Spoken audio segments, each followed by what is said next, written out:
Thank you, Matthew. So I know Katelin and myself are really eager to share with you our knowledge of DBT. And so we just want to say thank you to everyone for coming out this evening. And really to Monmouth University and the graduate department for having us here. As a graduate of Monmouth University, I was thinking about really how long it's been since I've been here. And you know, I'm trying not to date myself here, but Matthew and I were kind of talking a little bit about it, and I said, wow, it has been quite some time, and I had forgotten that at this point. But I think that what the graduate department is doing is huge because, you know, Katelin and I often talk about how it's such a transition out there, finding your way, figuring out how to navigate what theoretical orientation am I practicing, and the point being the fact that, you know, Monmouth University is doing something like this is huge. So I'm eager to be a part of that, and I know that Katelin is as well. But really, after I graduated in 2012, I found my way to the Princeton healthcare system. And that's really where I learned DBT and have been practicing DBT for 4.5 years at this point. And so I'm working right now with individuals diagnosed with borderline personality disorder, really managing co-occurring disorders, witnessing trauma, really extensive trauma, a lot of complex PTSD, to be honest with you. And I work specifically with women. And so actually, this is how I met Katelin. So when I'm not at Princeton House, at Living Well Counseling Center as a co-owner, and I think it's really been a really great experience to see how, in my mind, the two of us have grown in learning DBT and really seeing how it's evolved, and we're going to talk a little bit about that. But as a lot of you know, DBT in our mind is huge right now. I mean, it's really coming to gain notoriety, and it's such an effective treatment that I hope that we can really open your eyes or help you better understand a little bit about DBT and how you can bring it into your practices and or into the organizations that you're working in the community. So what I'm going to do is I'm going to segue into having Katelin talk a little bit about herself and what she's offering, because while we have a lot of similar experience, and I have a substance abuse background, in my mind, that's really Katelin's forte. So go ahead. So my voice is pretty loud, so I don't want to blow you guys away too much by going on the microphone. So can everybody hear me? Okay, fantastic. So as Lindsey said, my name is Katelin Weisser. My clients usually call me Kate. I am fairly informal, I would say. Particularly a big reason for that is because a lot of the work that I do currently is with substance abuse clients. And as we all know, there's a huge heroin opiate epidemic going on with our young adult population right now. So I work with a lot of clients from, you know, the 18 to 27-year-old age range, which in my mind is always very sad because these are also people who, not directly I went to school with, right, but are around my age. And so for many of you that are sitting in this room right now, I'm sure that you're experiencing this as well. Maybe you went to school with people who were getting into prescription drug use and then are now unfortunately transitioning into the epidemic that we are talking about currently. So Lindsey and I, as she said, we met at Princeton House. That's where I started my career as well. And while working there, there's a couple of different tracks, and one of the tracks that we have is a trauma and addiction track. So I found that that was really an area that pulled me very strongly. And I went back to obtain my LCADC at that point. So since then, I've left Princeton House and I have a little bit of time doing some utilization review. So I don't know if you guys are super familiar with that area, but the insurance side of things, which is definitely different than direct clinical work. And as Lindsey talked about, you know, DBT right now is kind of a hot topic, so to speak. And even in many of my conversations with insurance companies, they want to know, are you doing DBT, and what skills are you using that are going to be targeting these problematic behaviors that are going on for these clients. So this is really a valuable tool for you to have, particularly speaking to your paperwork piece, which we don't talk about that much more in school, right, because we're constantly focusing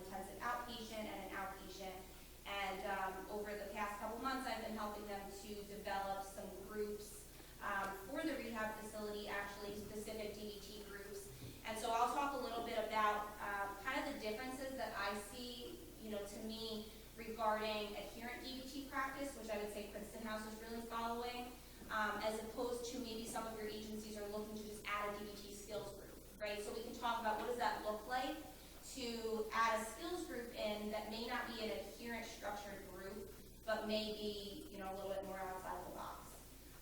And then, so I'm there part-time, and then my other time is spent over at Living Well, working with a lot of the clientele that Lindsey had mentioned, a lot of trauma clients, borderline personality disorder, clients with very high-risk behavior, chronic suicidality, self-harm, again, substance abuse. Some of my clients do follow me from advanced, eating disorder behavior, not so much sex addiction, I would say, but a lot of clients who are transitioning into using relationships and sexual behavior to kind of act out, right? So we were planning on running the presentation similar to how we would actually start a skills group, which is with a mindfulness exercise. So just kind of a show of hands, who is familiar with mindfulness? Are you practicing it? Okay, excellent. And how are our clients typically responding? Maybe get like one or two answers from that. How are our clients typically responding to mindfulness? What do they think? Yes.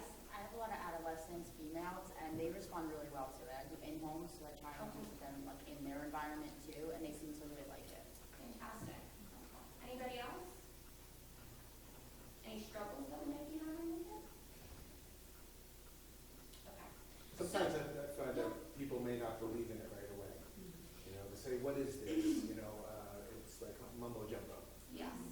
So when we get to, we're going to go over the 4 different skills modules, and when we get to the mindfulness module, I'm going to speak a little bit to that in terms of different types of mindfulness that you can do with your clients, because some of them may respond better to the quiet breathing mindfulness exercises. For some of them, that may be too difficult to practice in the beginning, and so what kind of participatory activities could you do that are still considered to be a mindfulness exercise?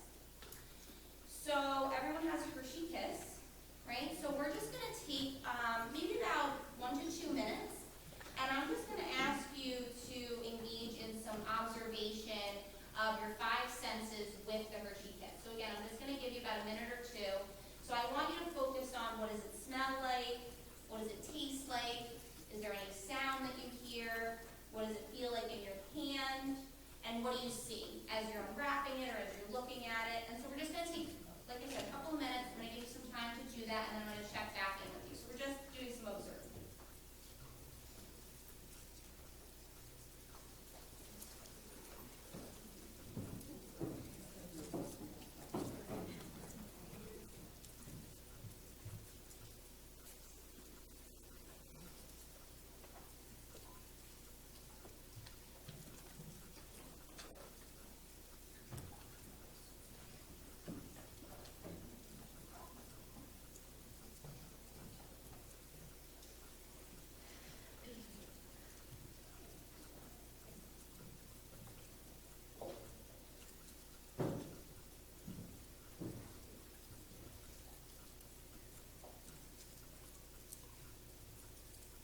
reactions, our interactions with people, our environment, what's going on internally inside of our body in terms of sensations that we're experiencing. So it's awareness of everything, and mindfulness is really the building block of DBT. It's really, if you're thinking of kind of a pyramid of when we get through the modules, mindfulness is going to be at the base of your pyramid, because clients need to be aware of, again, their thoughts, feelings, behaviors, interactions, to know what skills are going to be the most appropriate for them to use in any given circumstance. So you're always starting with mindfulness and introducing that to your clients, because we need them to know what's going on with themselves. And a lot of times the clients we're working with may have a hard time checking in. They may not even know what they're feeling. So this is an excellent way to start to get them to check in with their body sensations, to start to identify some emotions.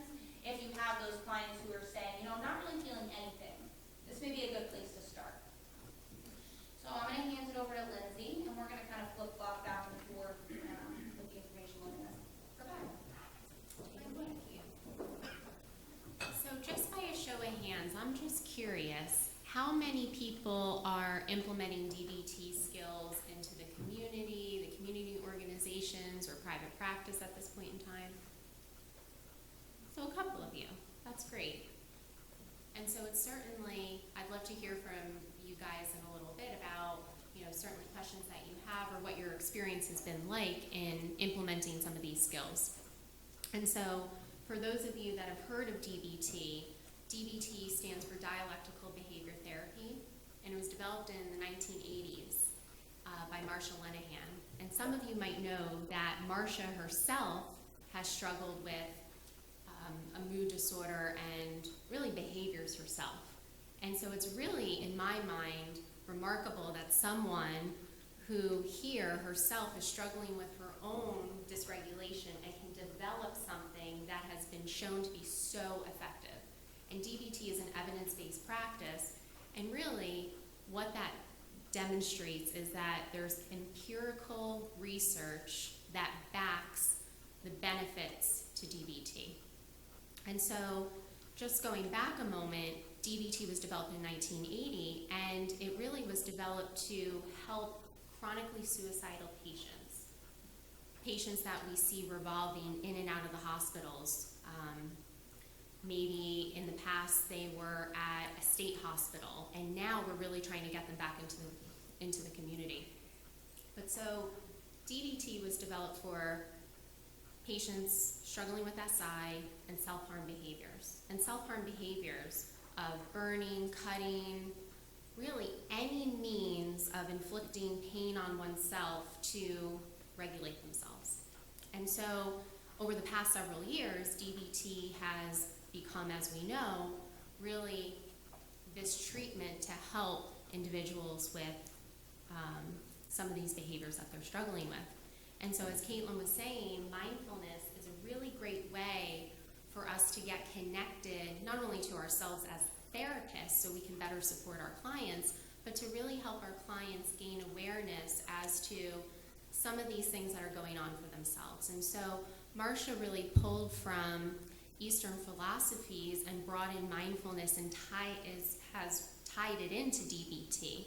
And so really, I like to think of DBT as CBT, cognitive behavioral therapy, plus a mindfulness component.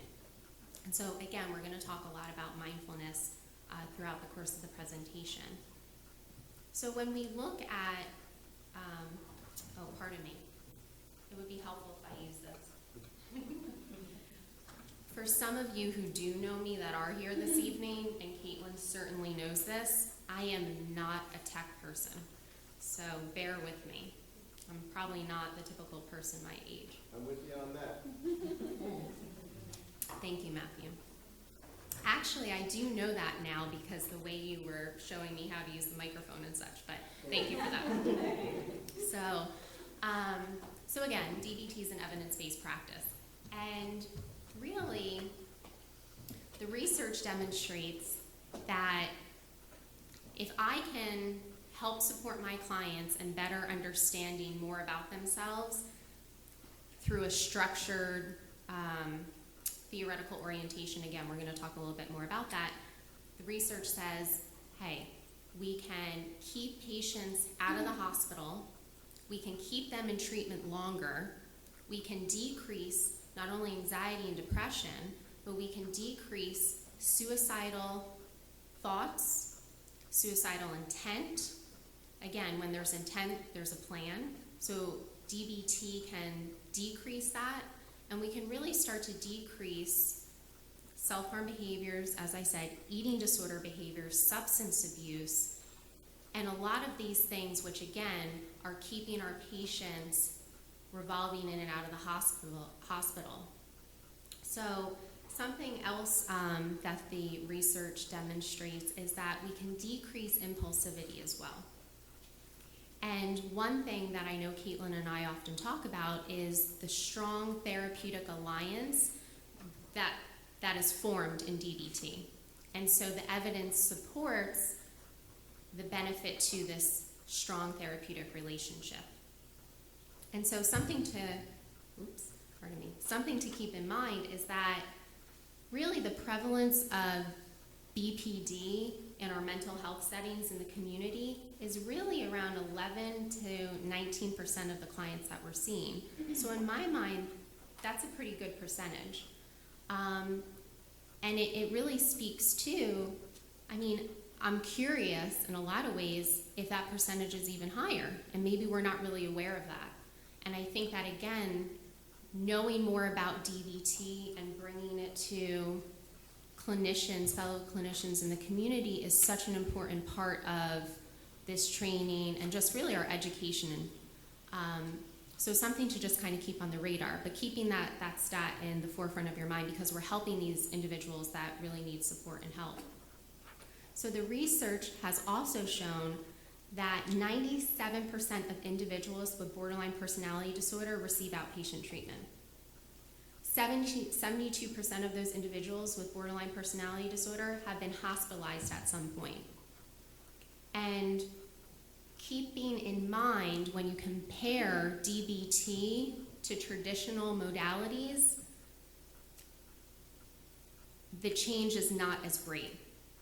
So with traditional treatment modalities, the following applies. So borderline individuals still struggle with impairment in the following areas. Overall functioning, 47%. This is again with traditional modalities. Employment, they're struggling with employment at 52%, and they're struggling with social adjustment at 71%. And so we're really going to talk about how, again, the therapeutic alliance and teaching our patients to be more engaged and more intentional is going to help build on those relationships. So, pardon me.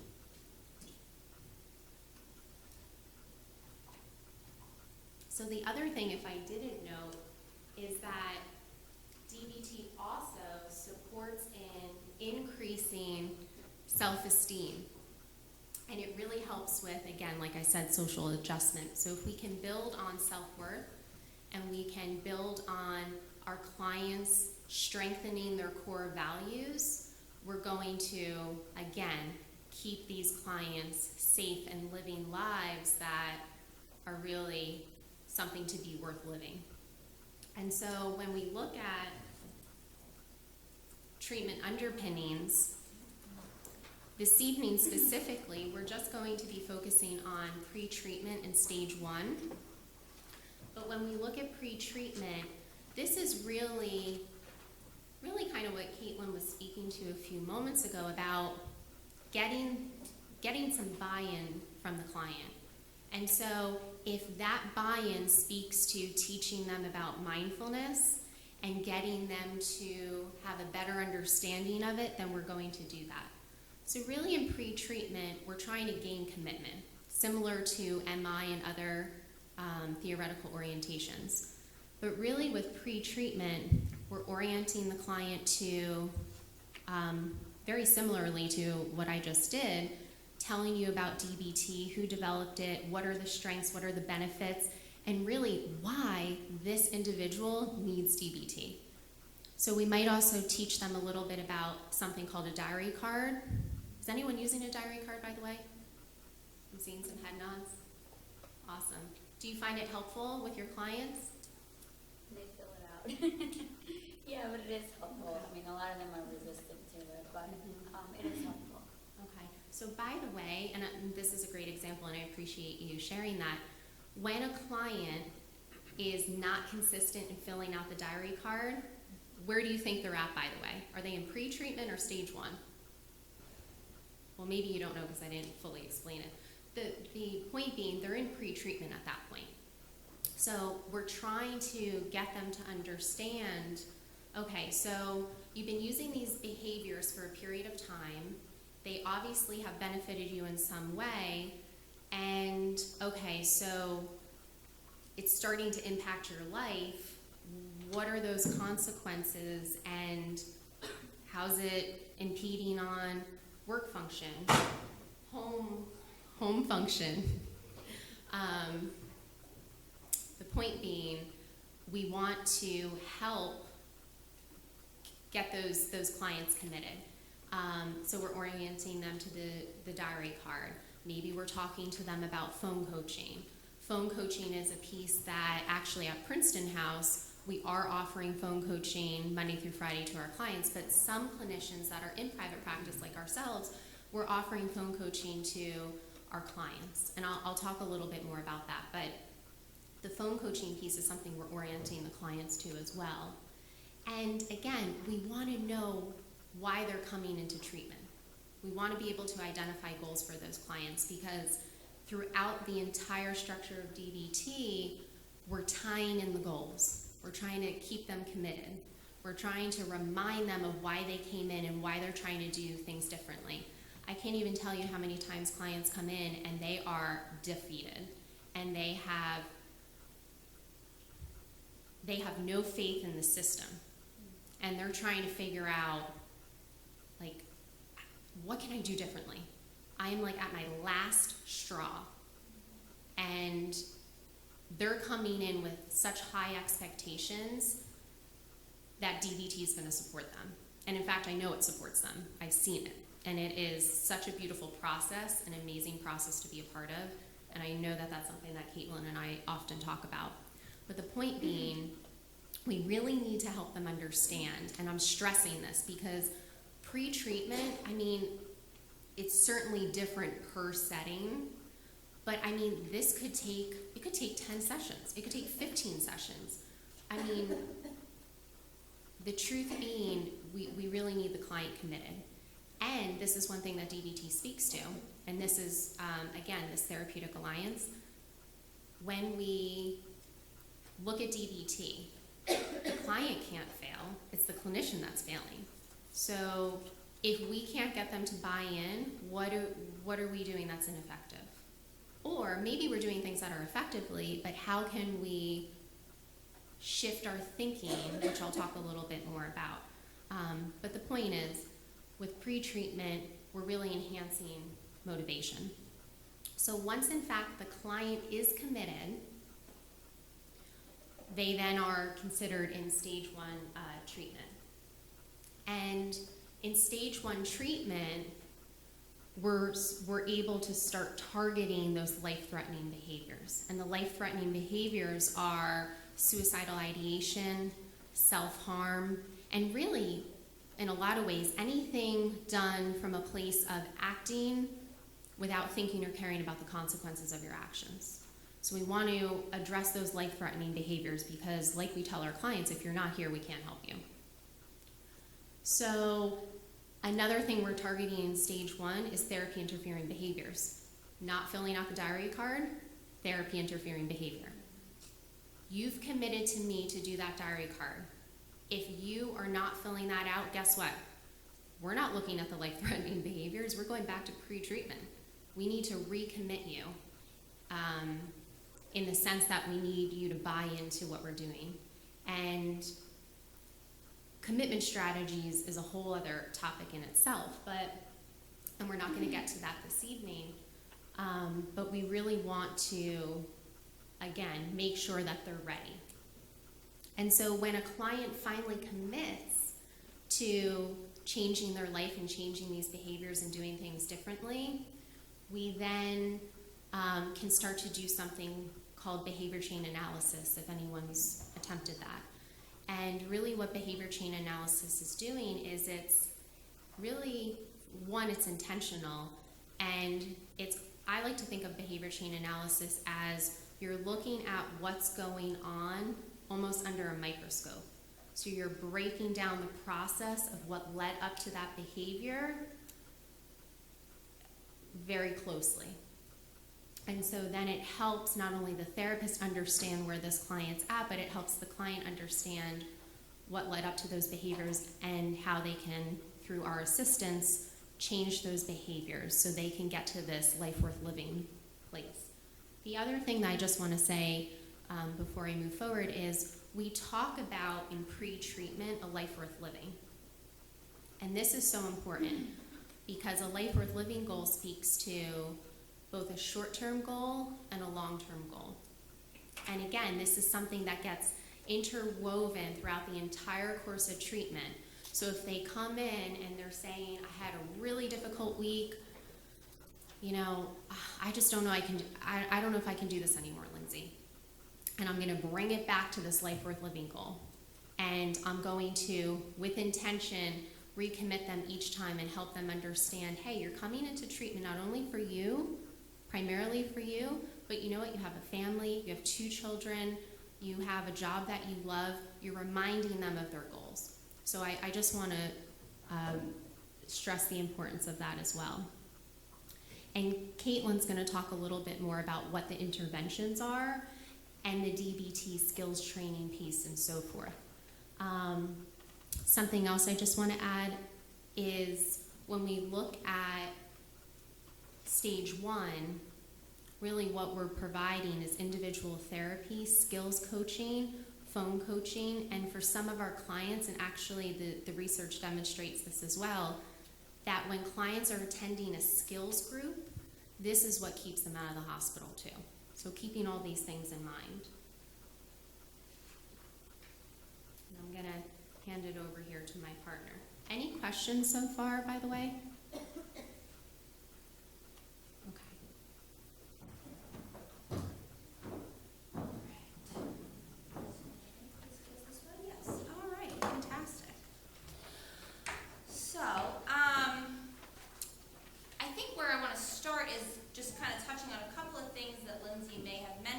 Prior to me coming up, and speaking to this piece of the importance of recognizing that DBT is really something that balances the 2 pieces of acceptance and change. So as I had spoke to you guys before, in a lot of the work that I do with my substance abuse clients, I'm continuously, for those of you who know the Serenity Prayer, I'm continuously going back to that, even with my clients who aren't substance abuse clients, because it really speaks to that idea of accepting the things that we cannot change, learning to change the things that we can, and understanding the difference between those 2. And DBT really speaks to that, because DBT always says that we have 4 options to act. So we can either use skills, we can radically accept situations, we can try and change situations, or we always have the option of staying miserable. You can always remind your clients that if all else, they always have that option. That's always on the table, right? So they do have choices in this. And in speaking to the pre-treatment and stage 1 piece, you can remind them of that too in that pre-treatment, and providing validation, which I'm going to speak to a little bit on this slide. So the biosocial theory is really the kind of underpinning of the entire DBT model. And as Lindsey said, in pre-treatment, we're doing a lot of things to explain the model to our clients. So we may actually be explaining to them the stage-wise treatment. So we may be talking to them about what pre-treatment looks like, what stage 1 treatment looks like, and moving forward. Typically, and I don't want to assume, but a lot of times, at least in the facilities where Lindsey and I have worked, we're really doing pre-treatment at stage 1. Because once they move on from that, that means that most of their behaviors are down, and we're targeting what we call life-interfering behaviors at that point. So that means that they're not self-harming, they're not suicidal, they're not engaging in eating disorder behavior, they're not having explosive arguments with their spouses or their parents,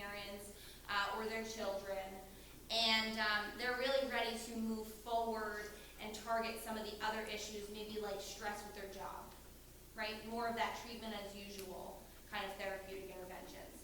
So again, the biosocial theory is something that we are constantly explaining to our clients, and it's probably in the first couple of sessions that you're having with them where you're orienting them to treatment. So the biosocial theory really can apply to our clients who have borderline personality disorder, but it can apply to many of our clients. So if you're feeling like this is something that applies, it's really the concept of, is it nature or is it nurture? And this is the idea of it's both, right? Which we've come to find out over the years. So we look at the fact that there's a biological sensitivity with these clients. So some of us, we don't really understand why, but for some of us, and maybe you know this about yourself, are just more sensitive than maybe the person who's sitting next to us. Things affect us in a greater way. We have more intense emotions. We can look back into our early childhood years and probably identify that. Maybe we were the kid who was crying a little bit more, laughing a little bit harder, really caring about our friends and our relationships a little bit more intensely. So this is something that is an innate part of us. Again, this biological sensitivity where we don't really understand where it comes from, but we just know that our clients, many of them are coming in feeling a little bit more naturally sensitive than maybe somebody else. So it's coming from a biological place, and that can be very validating for them to hear that. And again, I'm going to speak to validation within this theory, but that can be very validating for them to hear that, to understand that, you know, this is a part of you. And it's not a part that we have to be upset with or get angry about or judge. It's a part of you. And so how do we manage it? What is the best way to deal with it? Because there are many people that are walking around that are emotionally sensitive, right? And maybe you just either A, didn't learn the skills for how to manage the emotions, no one taught them to you, or maybe you forgot them somewhere along the way. Because if you want to just simplify DBT skills, essentially they're just life skills, okay? And, you know, Lindsey was speaking to this a little bit, but just kind of talking about the importance of tonight is really just an introduction to the model. This is a very extensive, in-depth model of treatment. So if you have more interest in moving forward with learning about this in regards to the individual therapy piece, because we're really going to speak mostly to the group aspect tonight, I would encourage you to seek additional trainings after this. So when the biological sensitivity is coupled with the environmental vulnerability, so environmental vulnerability means that there's been some level of an invalidating environment.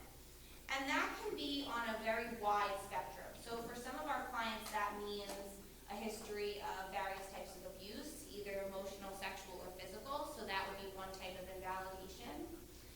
But for some clients, it may just be as simple as they are getting bullied at school, they come home, they tell their parents that, and their parent says, you're going to be fine, you know, just stand up to the bully. And while that may work for one kid, that doesn't work for that particular child who is more emotionally sensitive. They need to hear and feel that they're being understood, that their emotions are valid, that the way that they're feeling is being understood. And so a lot of times in conversations with our clients, we try and explain to them, you know, in some parents, obviously there is intentional abuse that goes on, but in many cases with our clients, it's not that they had bad parents, it's not that they had a bad environment, it's just that it wasn't a good fit, okay? It wasn't, that environment did not know how to manage that innate biological sensitivity piece.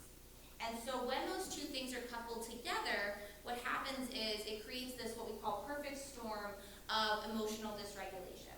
So emotional dysregulation is exactly how you see it on here. It's a heightened sensitivity, a slow return to baseline. So our clients who may have something triggering to them, they escalate up to, like, on that 0 to 10 scale of emotions, they're at like a 15, right? And they're there for, you know, an hour versus maybe somebody who could come down from that after about 15, 20 minutes. Maybe they're even there for a couple of days, right? So their emotional reactivity is very high, and then they stay at that place for a long time, because they don't have the skills to bring themselves back down. In addition to that, they have this inability to regulate the intense emotional reaction. So that's the purpose of the skills. The skills are to help them figure out ways to manage this emotional dysregulation.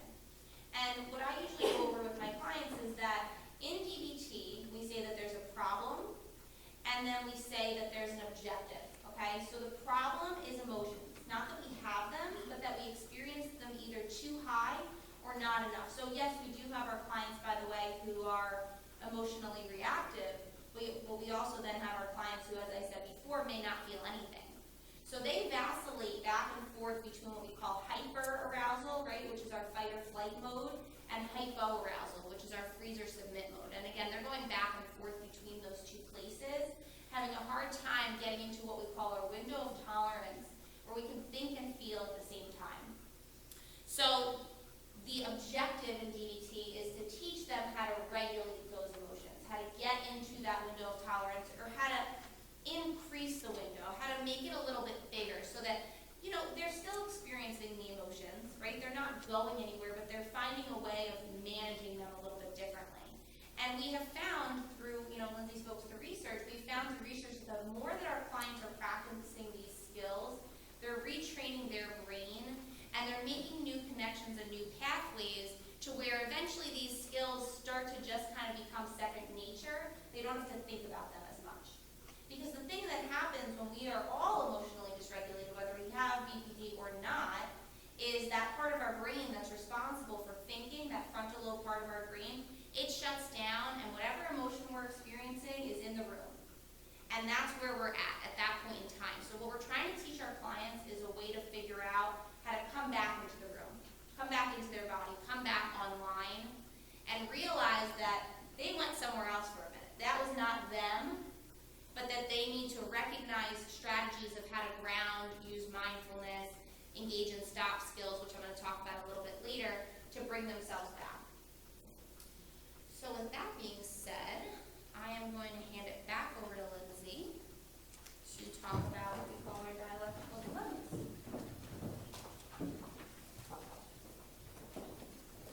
So what I was just thinking, based on what Katelin was talking about, is this mindfulness piece of helping our clients understand that the more intentional they get, the more aware they become, they're actually keeping their brain online.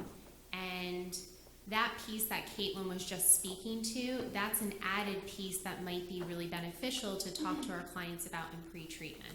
Again, any tactic we have that's going to get them committed is useful. So in looking at the dialectical dilemmas, this is really, in my mind, a great way to elaborate on the biosocial theory. And so Marcia developed these dialectical dilemmas to really help us conceptualize our clients and to really have some compassion for them, and helping our clients to also understand how their pattern of responding to their emotions plays out. And so really the dilemmas speak to the pattern in which they're responding based on biological being and the environment. And so there's 6 dialectical dilemmas, and I'm going to touch on these a little bit more. But really, overall, the process is for us to help our clients recognize how to have more balance and finding this middle path and this middle point in really their mood, right? Because their emotions, when, as Katelin talked a little bit about, when they're spiking between hyper and hypoarousal, inadvertently, they're becoming excessively reactive. And we want to try to teach them through the skills to not have such polarities. And so, again, the dialectical dilemmas speak to this a little bit. So what I want to talk specifically about is emotional vulnerability. And this is when, in fact, as stated by Marcia, emotional vulnerability in BPD patients is the physiological equivalent of third-degree burns. Simply put, these patients have no emotional skin. Even the slightest touch or movement can create immense suffering. So, emotional vulnerability refers to really how, in fact, our clients are responding based on their emotions. And so when our clients are emotionally vulnerable, they're often acting out in ways to try to self-regulate. So sometimes we see our clients who are emotionally vulnerable using some of these behaviors that we were speaking about, but also a lot of times we're seeing our clients freeze, dissociate, try to numb out through some of these behaviors and or substances. And again, when our clients are emotionally vulnerable, they might be raging in essence of being impulsive, doing things that are destructive. And really, a lot of times when we see our patients emotionally vulnerable, they're feeling out of control. And I don't know about you guys, but I personally don't enjoy feeling like I can't control myself in some way. And so, again, we can really support our clients in finding a way to have some control, have some really sanity, right, through skills and grounding and through awareness. So the other side to emotional vulnerability is self-invalidation. And when we look at self-invalidation, this really speaks to when, in fact, a client self-blames, self-criticizes, they disqualify the good in their life. Here, in fact, they were just acknowledged at work for their successes. And then they might come home and minimize their accomplishment.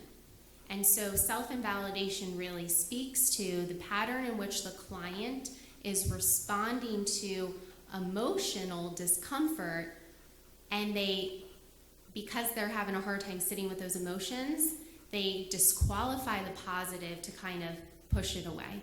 So that might speak to the invalidation and why they do that. And again, this might also be based on what they were taught in their home environment or in their school environment or whatever environment they learn this through. So we want to help our clients start to get more in touch with really what reality is, connecting with their successes and feeling more comfortable in their successes. So this kind of goes back to this values piece, right? So if we can support our clients in connecting with their values and the things in which make them tick, that bring them joy, that bring them laughter, happiness, all of these things, we want to help them really acknowledge those truths. So a lot of times individuals, we see our clients that struggle with perfectionism. This often, the research says a lot of our clients that struggle with perfectionism also on the other side struggle with self-invalidation and criticism. So again, I often see clients as a whole, a lot of times I see a lot of clients with eating disorder behaviors. On the inside, they're really struggling. Cognitively, they're putting themselves down, but on the outside, they're really not congruent. And this speaks to apparent competence, which I'm going to speak to in a moment. But so inwardly, they're struggling, but externally, they're showing the world that they're A-okay and that everything's okay. So in shifting from self-invalidation, looking at active passivity versus apparent competence. And active passivity is the tendency for our clients to approach life's problems in a helpless way. So as opposed to our clients communicating how they're feeling and being assertive, they're calling their therapist 15, 20 times in a day for that, and this does happen, believe it or not. Anthony's wondering when to come look at my phone. The client's reaching out to the therapist multiple times to help them regulate in some way. And so sometimes the client's calling and saying, let me correct myself, they're not saying that they need help. They're looking for the validation that they can't provide themselves. So if they're not calling their therapist because we're trying to set limits after 15 or 20 calls, they might then reach out to their family members. And then their family members might not pick up. So then they're reaching out to their friends. And what's happening is inadvertently through these ongoing really patterns in how they respond to their emotions, they're burning their family members out. They're burning out clinicians This is why it goes back to what we were saying before. You're seeing these patients in and out of the hospital. Now, with DBT to support these clients, we're seeing a decrease in that. But again, with active passivity, we really want to help our clients see how they do have choices, they can speak up for themselves, they can manage their emotions, and they don't have to do it in an extreme way, which is apparent competence. So apparent competence is really refers to how someone with BPD appears knowledgeable and experienced and in control of life and their everyday problems. And so sometimes we have a female who's an executive at work. She's able to communicate and be a strong presence in that boardroom. But when she comes home, for whatever reason, maybe she can't find the words to express herself or share her day with her husband and or partner. And so there's this shift. And with apparent competence, what we see happen a lot of times is emotional incongruency comes about. So what I mean by that is very similarly to what I was saying with a lot of the eating disorder patients that I see. They, inwardly are suffering and they're in pain, and maybe they're using behaviors through active passivity to manage how they're feeling, again, which worked for a period of time, just might not be working at this present moment for them, because we want to help them build on new behaviors. But the point being, so here then, inwardly they're suffering, and then maybe externally they're like smiling, their hair's done, their makeup's done, or they're standing up in a confident manner, and you can't tell that these individuals are suffering. And so what happens is this impacts their relationship with their family members, their friends, and really those close to them don't know they're suffering. And so we really want to try to help our clients become congruent, and as they connect with their emotions and get, really in my mind, more comfortable with the uncomfortability, they're going to be able to, as we say, have their insides match their outsides.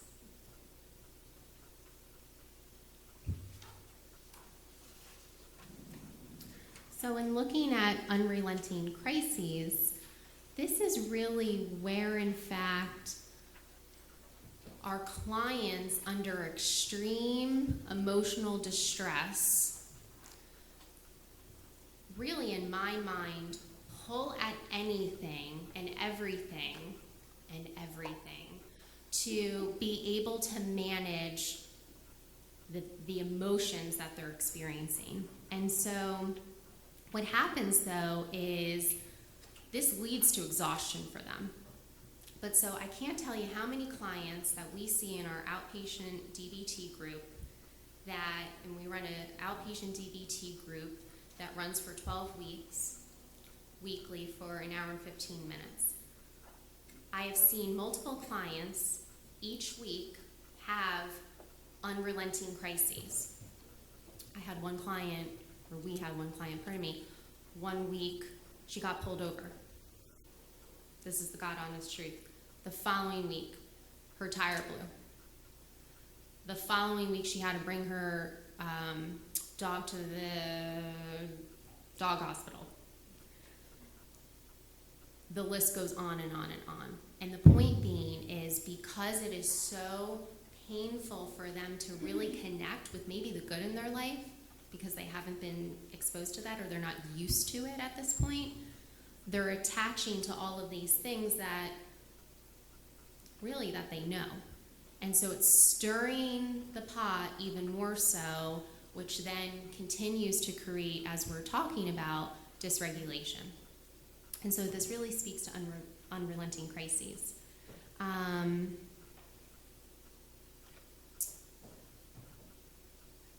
To the other side of unrelenting crises is inhibited grieving. And what happens is, again, our clients that are having a really difficult time connecting with really loss in their life and or traumas or life transitions, this really speaks to inhibited grieving. And what happens is often during these unrelenting episodes, the emotions that they're trying to inadvertently avoid through their behaviors and actions, inadvertently they're really connecting with those experiences. And so inhibited grieving, though, is this ongoing, really, avoidance of painful experiences. And it brings about, a lot of times when they're connecting with these emotions, it brings about really ongoing suffering. And so we want to really, in my mind, through the dialectical dilemmas, try to help, again, I can't stress enough, our clients understand that there are options, right? And in my mind, with inhibited grieving, and really all the dialectical dilemmas, if we can approach our clients in a compassionate, supportive, validating way, as I know a lot of you guys do, we can help our clients have really better outcomes. So I want to switch over to our 5 modules of DBT.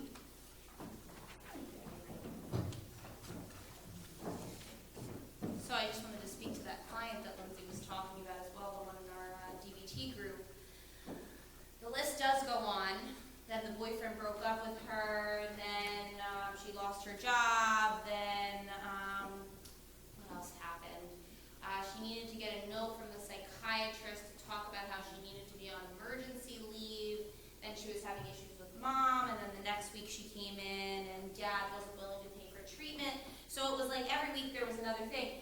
But let me just tell you that when she would come into group, she felt absolutely comfortable telling everybody about how she was using all of her skills, how everyone else could use their skills, and really felt this need to take control of the group and kind of act as a leader, a co-leader to Lindsey and I. And we had to have multiple conversations with her about how this was playing out and how this could potentially be playing out in her life outside of the treatment room. Because a big part of DBT is helping your clients recognize, because they're coming to us many times in facilities, is helping them understand not so much how their behaviors necessarily are playing out in treatment, right? But how the behaviors that they're displaying in treatment are probably happening in some way in their everyday life, and how this is causing them a lot of problems, right? And Lindsey and I discussed before we came in, the word effective, right? So some might argue that you would not call self-injury an effective behavior. I would call it a very effective behavior because it serves some sort of function for you. Either it allows you to numb out, it allows you to experience emotions, it allows you to take anger out on yourself versus having to deal with a confrontation with somebody else. So it's a very effective behavior, but it comes with a lot of negative consequences, because then what, right? Then you have a job and then people see scars on your arm and ask questions, or you have to cover it up, or you may need stitches, or you wind up in the hospital, or you have a medical condition, and then when you go in, and I have a client this happens to all the time, goes in for a medical condition, they see the cuts on her arm, and they put her into psych. And our goal with DBT, this is really, really important, our goal is to keep our clients out of the hospital. Because we want them to start to really understand how to use these skills in their everyday life and how important this is for them to be able to do that. And so we're constantly trying to keep them out of the hospital, because we don't want to reinforce that when you engage in a behavior, that's how you get your needs met. Because what may have happened in the past is they self-injured and they got sent to the hospital, and so what do they then learn? They don't learn how to articulate and verbalize that they're in pain. They learn that I have to behaviorally act out to get my needs met. And that may be from an early experience in childhood, okay? Maybe what happened was they told mom they weren't feeling well. And they told mom again they weren't feeling well. And they told her again that they weren't feeling well. And it wasn't until until they took the thermometer and they held it up to the light bulb and it read 103 fever that mom actually paid attention. So that causes our clients to engage in what we call escalation of behaviors. And we want to recognize that and really see how that's playing out in the treatment. And they're going to pull for us in many, many ways as a result of their invalidating environments growing up. So we also want to be aware of that. You know, Lindsey mentioned the 15, 20 calls. Not with all of my clients, but with many of my clients I do provide phone coaching. And I have to constantly remind them what phone coaching is. So phone coaching is 10 to 15 minutes where you've tried 3 skills and you're calling me and you're asking me for help for additional skills.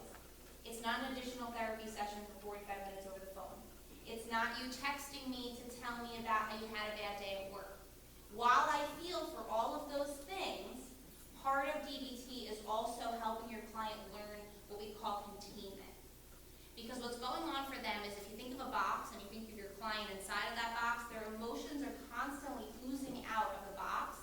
And it's our job as the clinician in DBT to help create that box for them. Because Lindsey mentioned the word burnout. These are clients who have burned out previous therapists. They may have been fired by previous therapists. Or they may have actually fired the therapist themselves. Because they also vacillate, and you're going to see this on my slide here, between I love you and I hate you. So you could be the most wonderful therapist in the entire world and you've done everything great, and then the next day, you're the most awful person that ever existed. Because you didn't answer their text message within the 30 seconds that they sent it to you. And you're sitting over here wondering, what just happened?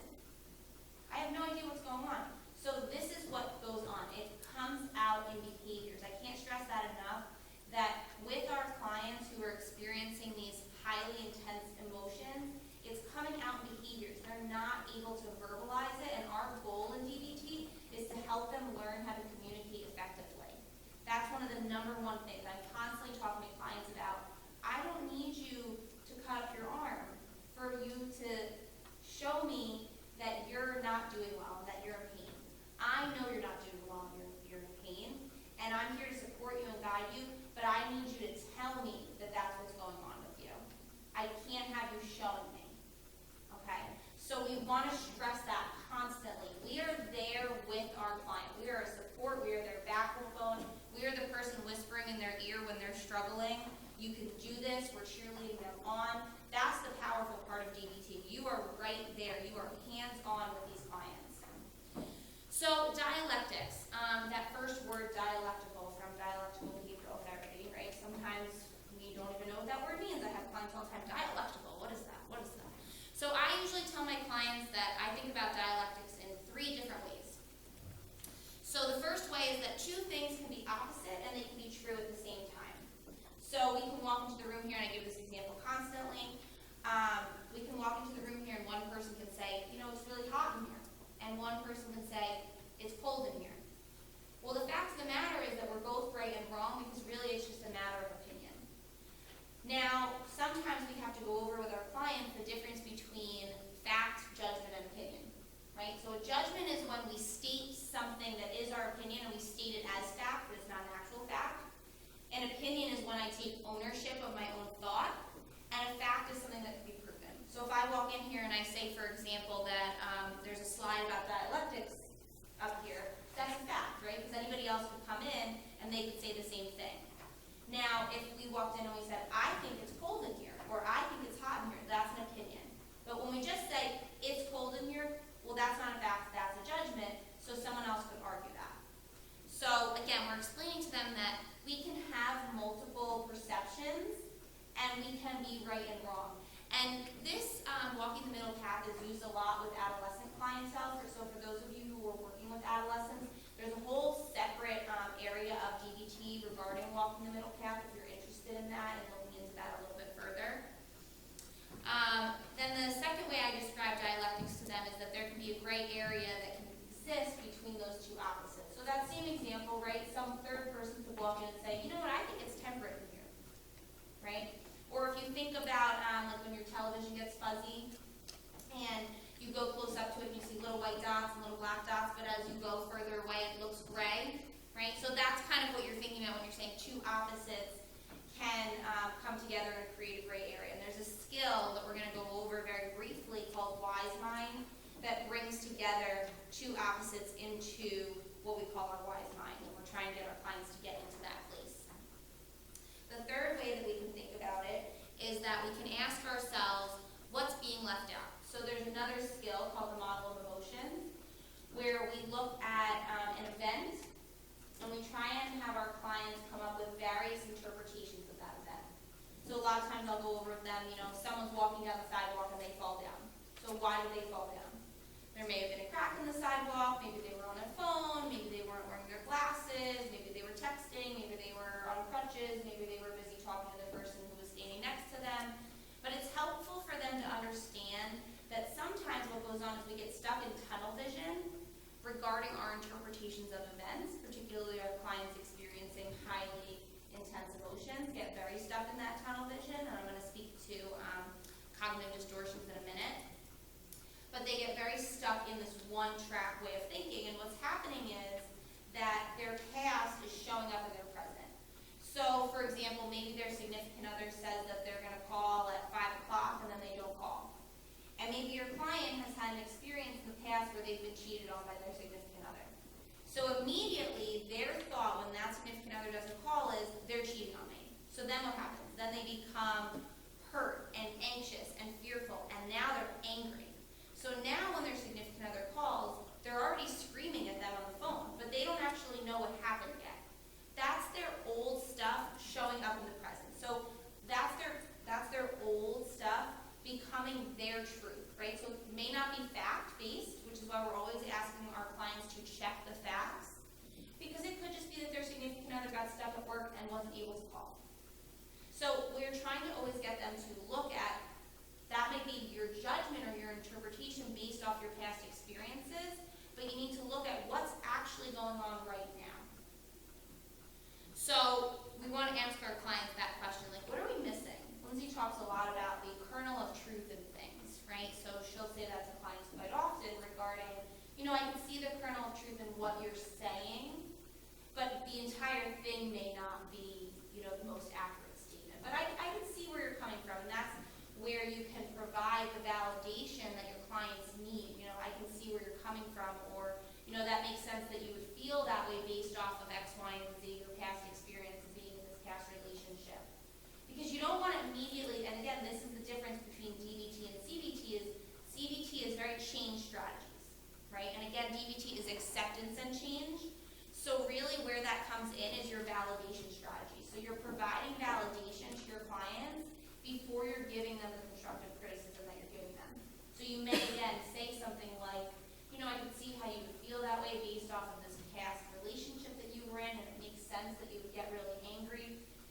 Let's take a look though at what actually went on here. Maybe if you don't mind, I'm going to give you some feedback on where maybe you could have used some skills, or maybe how we could explore some various interpretations of what happened here.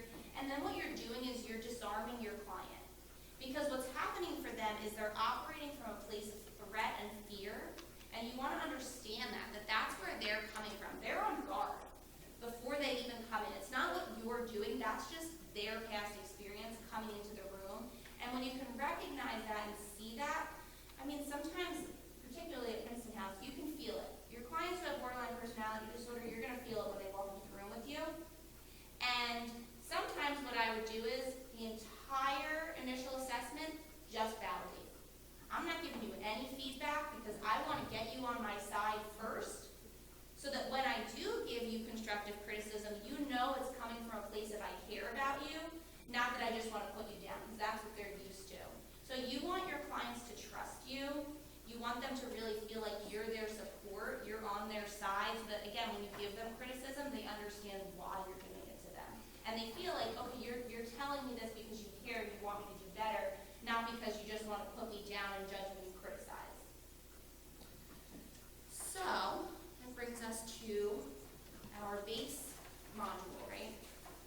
So typically we think of DBT as 4 modules. Again, we talked about it as 5 because we were walking the middle path. But for your older adult clients, not older adult, but 18 and over clients, you're typically teaching them 4 modules. So those consist of mindfulness, distress tolerance, emotion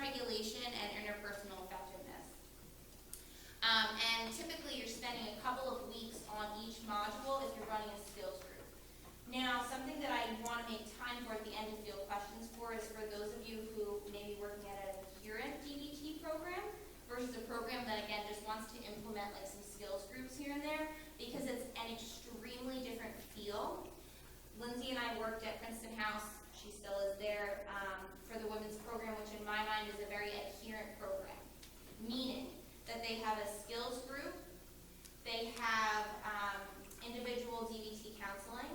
All of the clinicians there are on the same page about what DBT is and the function of it, and they're all understanding of the behavioral implications of it, because that's a whole other piece that we're not getting into this evening, but it's really important for you to understand behaviorism in DBT regarding reinforcement strategies, consequences, things of that nature. They have I'm glad that Matt brought up the importance of peer supervision. So part of DBT adherent program is therapy for the therapists. So you're on a group consultation team, and that's not to talk about your clients and to discuss cases. That's to talk about where you're struggling, where you're having a hard time, because these clients, they're going to know where to poke you. And it's going to feel uncomfortable sometimes. And sometimes you got to check in with your treatment team on where you're at with that. And that's what allows us to keep that sanity. That's what the differentiation is between DBT and treatment as usual, is we're constantly checking in on our own stuff regarding these clients, because there could be a lot of countertransference that goes on with them. And then again, as Lindsey had spoke about before, the phone coaching piece. And I had mentioned that to you guys as well. So those are the 4 elements of an adherent program versus, again, a lot of programs these days are trying to bring in DBT skills groups because, I'm just going to be honest, of the insurance-motivated piece of treatment.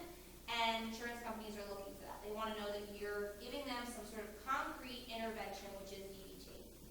So that may be a different feel because those clients at your facility are not, they're not getting all the tenants out, so they may not buy in the same way. So what can be helpful is to run sort of a process skills group. So you may be picking a topic with them, and it might be a process group, but you're tying in skills into that group. Because a structured DBT group is starting off with a mindfulness exercise, going over behaviors to increase and decrease, which I'm going to talk about with this, and going through skills and running the group more like a classroom than a process group. And for those of your clients who are not used to that in the facility, they may not respond well to it. So you may have to tweak it a little bit for those clients, okay? And just kind of being realistic in terms of what your agency has, and the barriers that may exist, but also ways that you can still make it work. You can still pull them in. You can still talk about skills with your clients, okay? So again, whenever we go over the modules, we always talk to clients about behaviors to increase and decrease.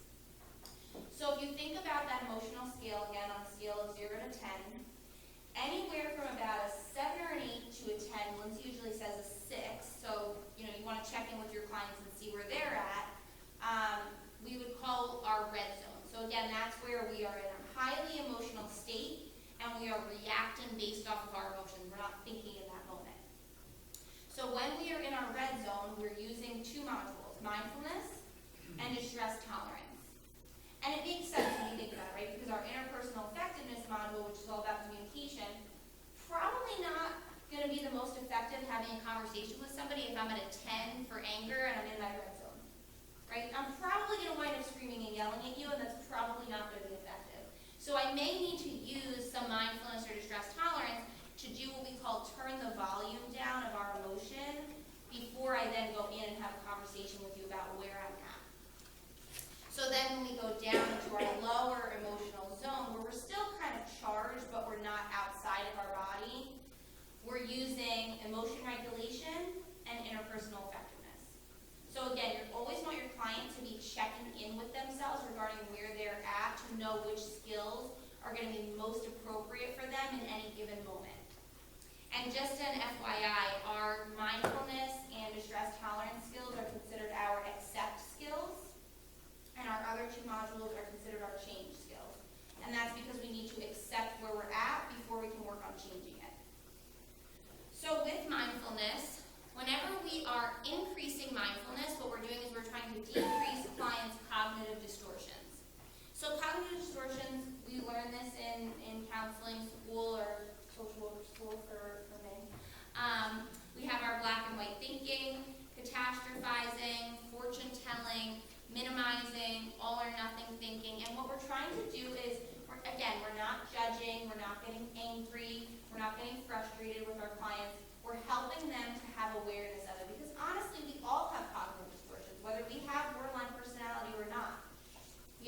be lying to say that maybe we don't get anxious about a situation and project into what it's going to look like before that situation even happens.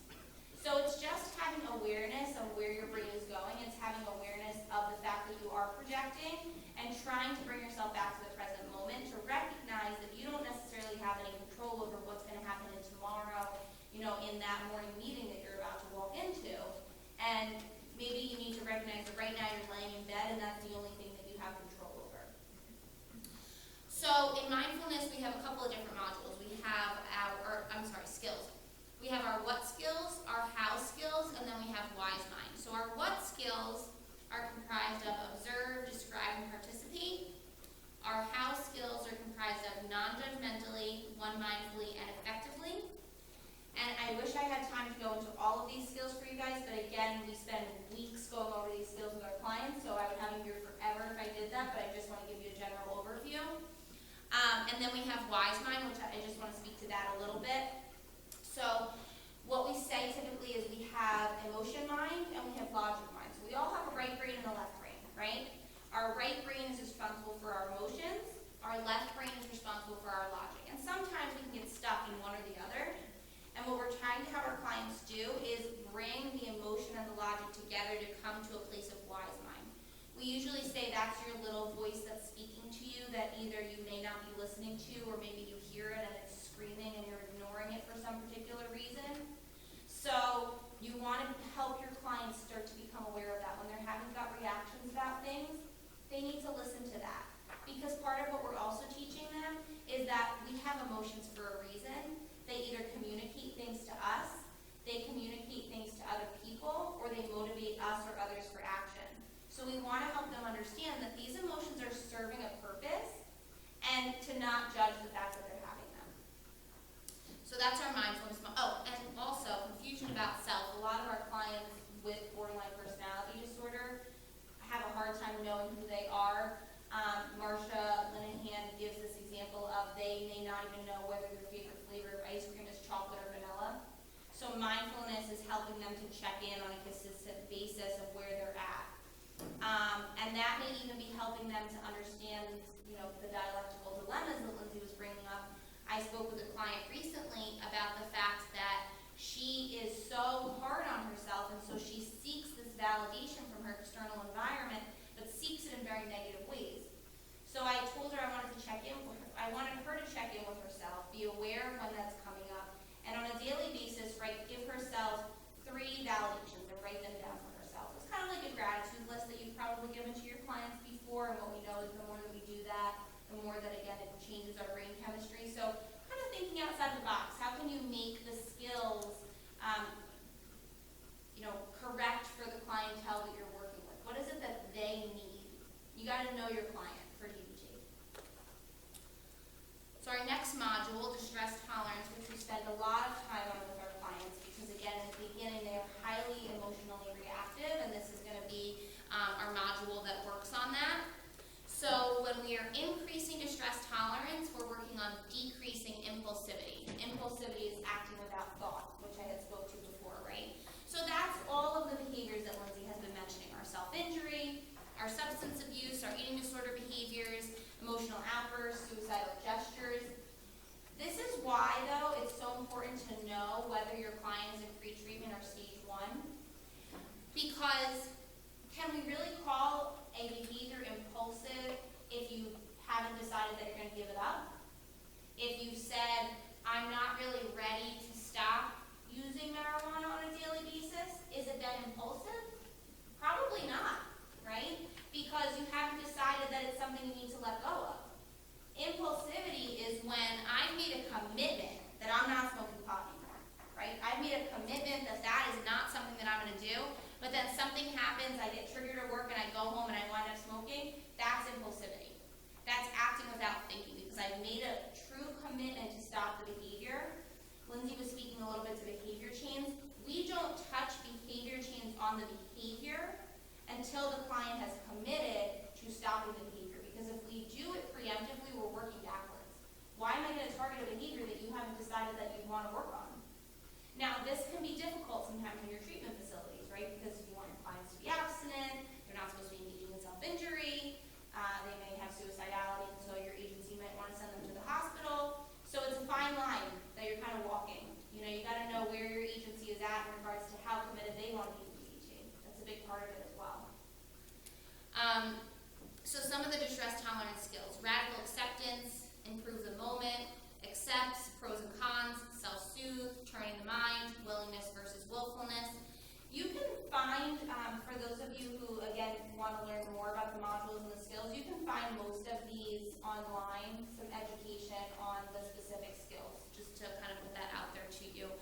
since I don't have time to go through all of them.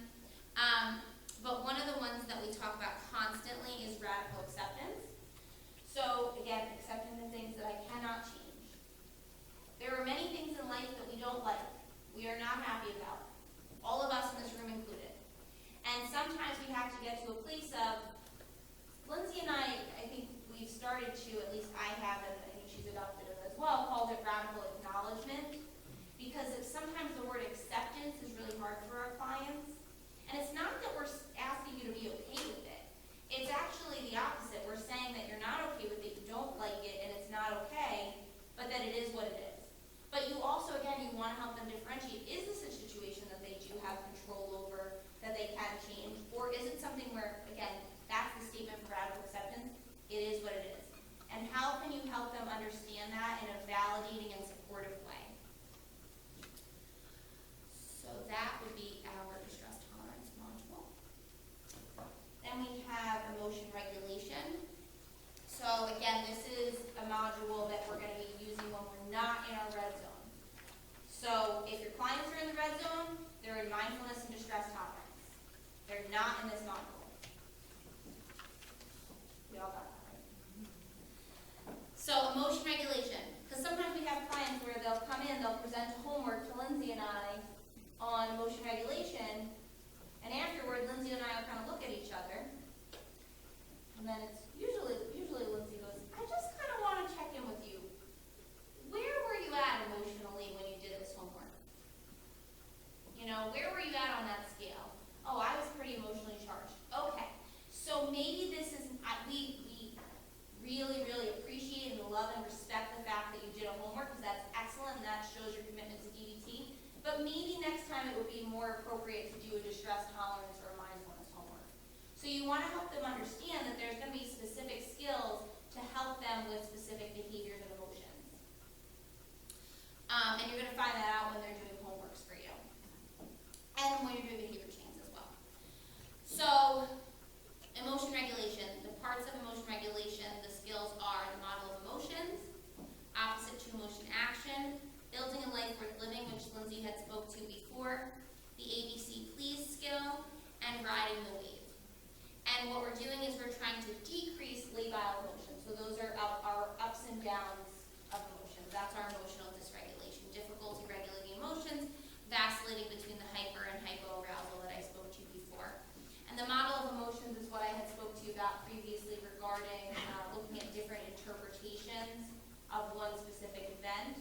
So that skill can be used in actually one of two or both ways. What we look at is there's an event, there's an interpretation to that event, there's inside and outside body changes that we experience, and then those help us to identify what emotion we're feeling. So again, for those clients who are having a hard time identifying how they're feeling, this may be a really great skill for you to use with them, and or for our clients who get tunnel vision. They get really stuck on those cognitive distortions and that one-track way of thinking. This may also be a really great skill for you to help them with. And then our final module, interpersonal effectiveness. When we increase interpersonal effectiveness, we are decreasing interpersonal chaos. So interpersonal chaos is when clients vacillate between having very passive communication or very aggressive communication. So they're either getting constant arguments with their significant other, their boss, their friends, their siblings, their children, their parents, and or they're not saying anything. So a lot of times actually when I go over this module with clients, I will first go over the 3 different styles of communication, again, which include passive, assertive, and aggressive. And I'll talk to them about what it looks like when they're in passive, what it looks like when they're in aggressive, and the goal for them to be in assertive. So again, we're bringing those 2 things that are opposite together, right? We're bringing in dialectics in that example of communication. We're helping them to understand that there is a middle ground, right? Because in passive communication, the statement that we say is, you're okay, I'm not, meaning that the other person is getting their needs met, but you're not getting your needs met because you're not saying how you feel.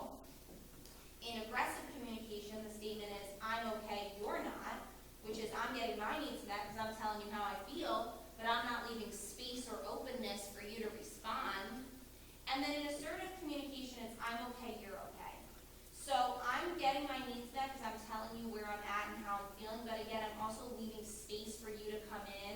and tell me where you're at, and we're having a collaborative discussion with each other. It's not one-sided, one way or the other. Because what we're trying to do is we're trying to find a balance. So in interpersonal effectiveness, what's great about this module is you can give your clients concrete ways for them to communicate, and these skills you can give them as a way to actually write out scripts for communication. So the skills are dear, man, give, and fast. Now, you also want them to understand the factors to consider. Is this the right time to have a conversation with this person?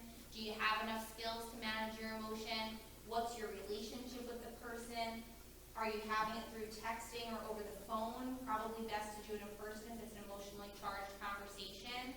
So you want them to take all those factors into consideration. And by the way, vulnerability factors are something really important to pay attention to. So vulnerability factors could be, I didn't get enough sleep, I didn't get enough to eat, I'm feeling tired, I'm feeling lonely, I'm feeling angry, I'm not taking my prescribed medications, I'm engaging in the use of mood-altering substances, I'm not building mastery, I'm not getting exercise. So all of the, I just got into a fight with my significant other before I came into work today. I had a stressful day at work before I came home and spent time with my spouse.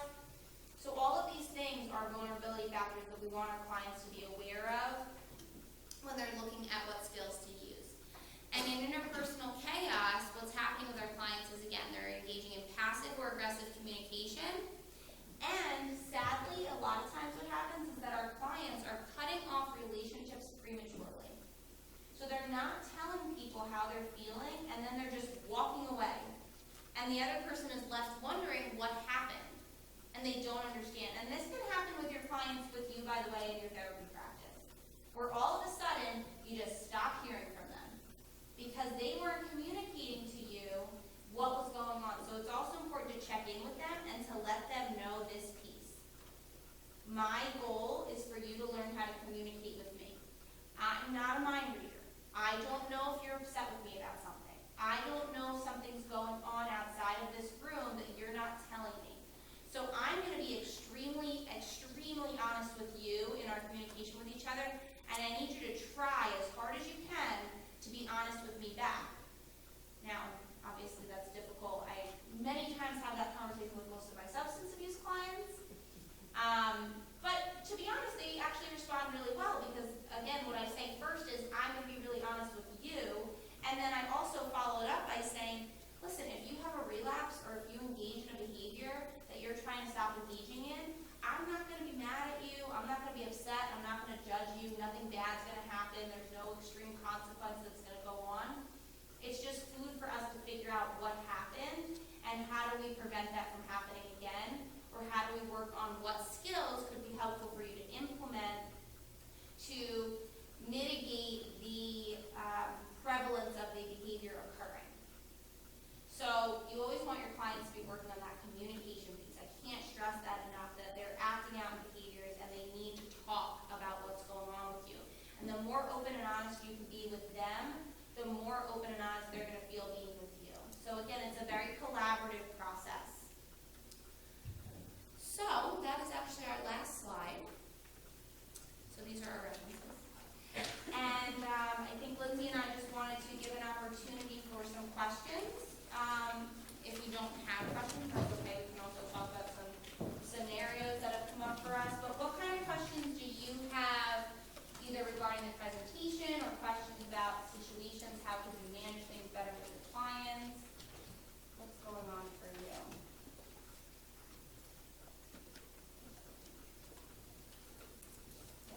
So I have a client that just started today, and she has been in and out of treatment for 6 years, and says that she knows all of this because she's seen all of this and she's learned all of this, but she has difficulty applying it in her regular life.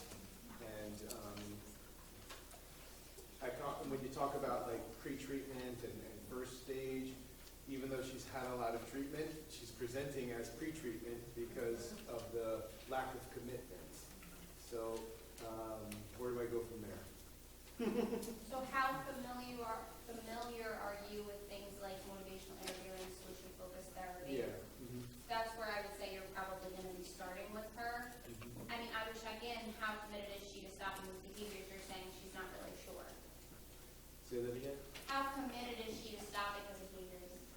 She's saying that she no longer wants to self-harm, and she described herself as a very creative, self-harmer.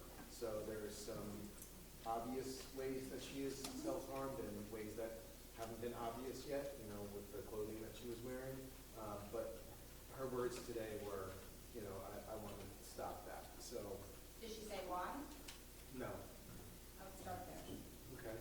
So I would find out why, right? What's her motivation behind stopping the self-injury? Because as Lindsay spoke to, you can continue to reference that, right? And bring it back if she does engage in it. Okay, remember, this is why we're doing this, right? This is what you told me, and continuously checking in with her and saying, is this still accurate? Is this still the reason why you want to stop to this?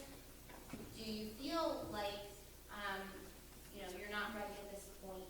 And or I would also check in with what's the fear behind letting that behavior go, because that comes up a lot for our clients. They've been doing this for such a long time that this is what works for them, this is what's comfortable, and it's kind of like when you have a 3-year-old and you're taking away their favorite blanket.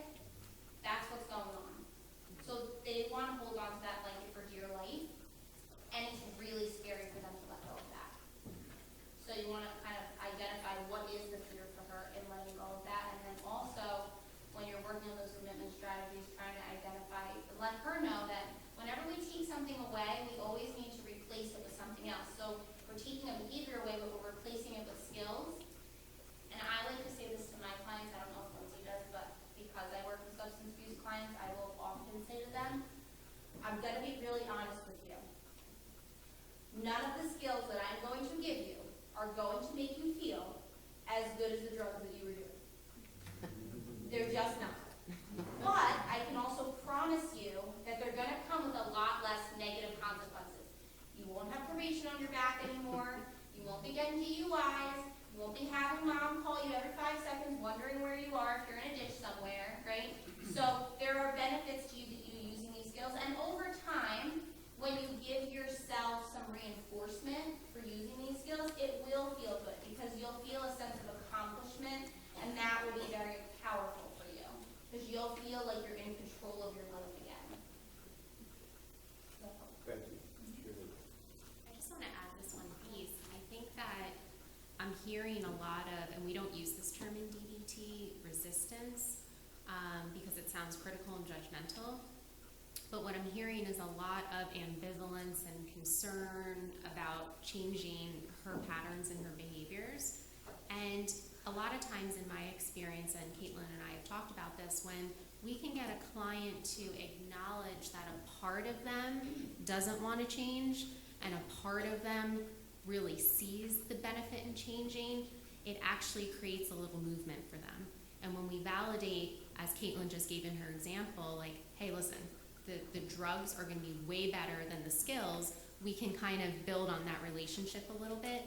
But I think that if you can get her to see the other side, like acknowledging it for herself, there's going to be a little bit more movement. I'm recognizing if the personal, so this is more motivational interviewing, which is my foundational training, so I'm going to refer to that just for a second. Looking at what her intrinsic values are and whether the behaviors that she's engaging in are in line with her intrinsic values, because we know that when our values and our behaviors are not in line, that motivates us towards a change. So like if I consider myself an intrinsically honest person and I have to lie all the time to get the drugs I need, that's going to feel uncomfortable and unsettling because I'm not being true to myself, and that may motivate me towards a change. All good, right? I had a question about phone coaching. I was just wondering if that's something that you phase out over time. Like, I know it says that you use it in stage 2, but it didn't mention it in stage 3.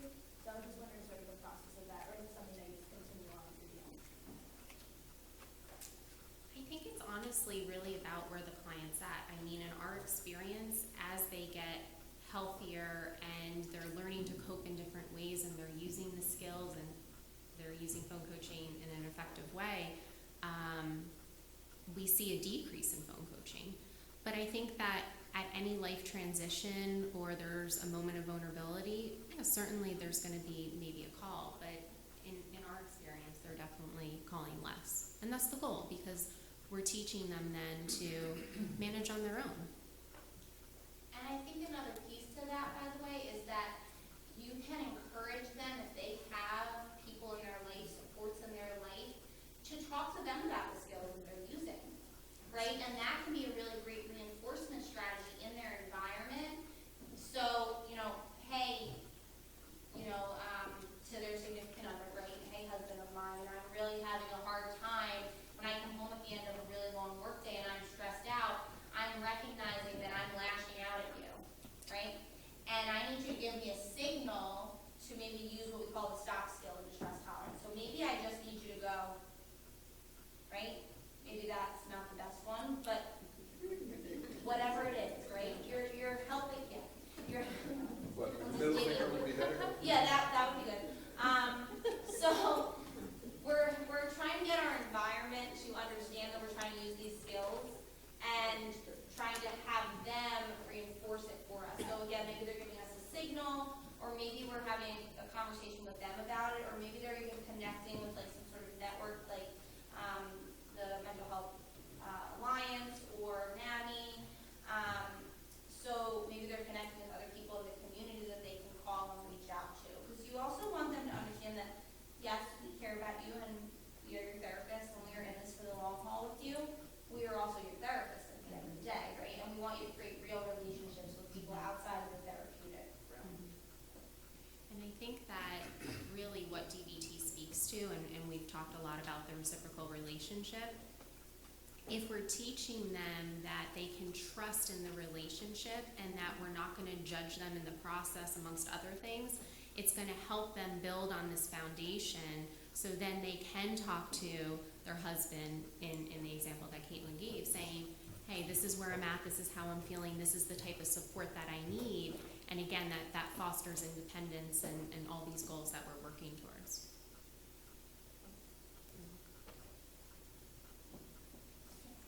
Would you be able to speak a little bit more about the unrelenting crises? Because I noticed in your example and when you were sharing your example of like the one client in your group who every week it sounds like a new development, a new stressor or trauma to deal with. I was thinking of someone that I work with, and I don't know if this was really touched upon, but is there some kind of, it almost seems like an unconscious level to re-involve themselves in these situations because the prior traumas have not been processed? Is that something that you guys can reflect on? So you're speaking a little bit, so in addition to DBT, as Lindsey mentioned, her and I both do a lot of trauma work, and you're really speaking a little bit to DBT, but also the trauma model, which is that we know for our clients who have extensive trauma, particularly complex PTSD, multiple traumas, that a lot of times what will happen is they will be engaging in behaviors over and over again. And what they say is that the brain is doing that in order to try to understand what happened to them previously. So what your goal in DBT is to bring awareness to that. So like you may be doing pre-treatment and stage 1 work with them, and you may be working with them on skills first and getting them a foundation, and then maybe you're going into some more like process work, right? Maybe then you're going into more like exposure therapy or processing of trauma. But the goal is that you want to give them skills first, because even in a stage-wise trauma model, they need to have grounding and containment, because as you start to process that stuff, there's going to be a lot of emotions that are going to come up, and they're going to need a way to manage the emotions. So that's probably a little bit of what you're seeing, and the goal is to just bring awareness to it. Like, where is this coming from? And I would say mindfulness is probably the biggest piece of that. Oh, certainly.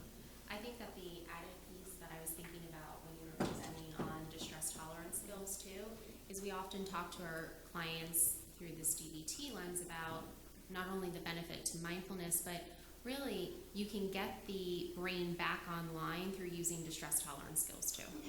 So we want to get them in that present moment, whether it be through grounding and containment and or distress tolerance skills. I think sometimes it feels like these situations are just following our clients wherever they go. And I think sometimes, to be honest with you, sometimes that happens. You know, there's a woman, I don't know if you guys are familiar with Essie Larson, but she does a lot of DBT trainings in the area. she's really very, very knowledgeable in that piece. And she speaks to her skills group quite often, and was talking about one woman in particular where, I mean, you couldn't make it up, the things that were happening to this woman, like her car got broken in, like the things were just following her. So sometimes it does feel like that with our clients, and validating that maybe that's what's going on, but maybe it's also the energy that they're putting out and helping them to recognize that. Thank you.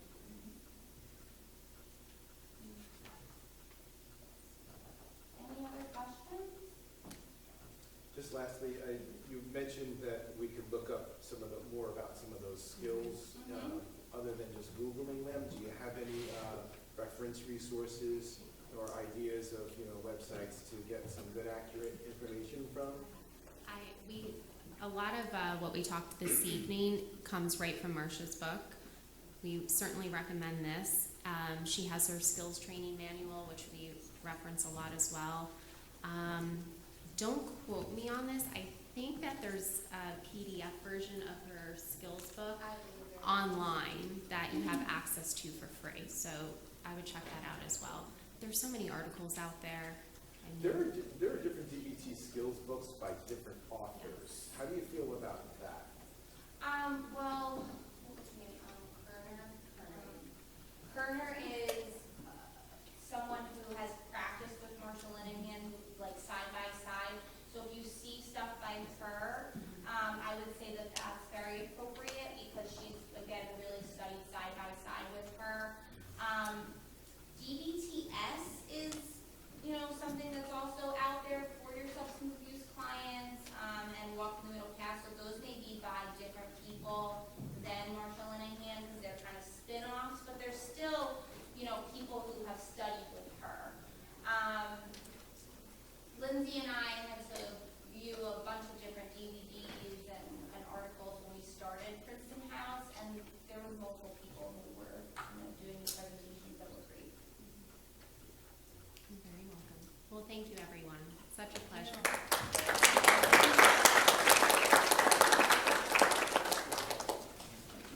Before everyone goes, just a couple of quick announcements before everybody else gets up and goes. Thank you again for taking the time to be here tonight. Really appreciate that. Please just remember to, before you go, sign out at the tables you signed in on. Find your name, my last name, sign out. Provide your feedback form to Lisa and Alex that are out there so you can pick up your certificates, continuing education certificates. And before you go, just wanted to say thank you again to Lindsey and to Katelin and to present you with these certificates, these plaques. We really appreciate you. This plaques from the CAC, from the department.